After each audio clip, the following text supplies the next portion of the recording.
Cooking by Raju Ahmed, Kishoreganj, কাটাবাড়িয়া।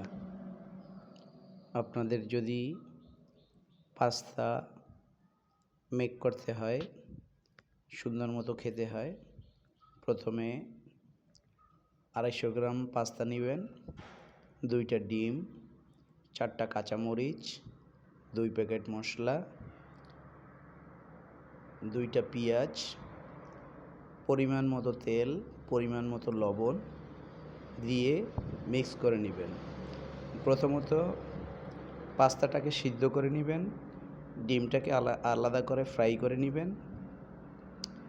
তারপরে এটাকে আলাদা করে নিয়ে ডিমটাকে ফ্রাই করে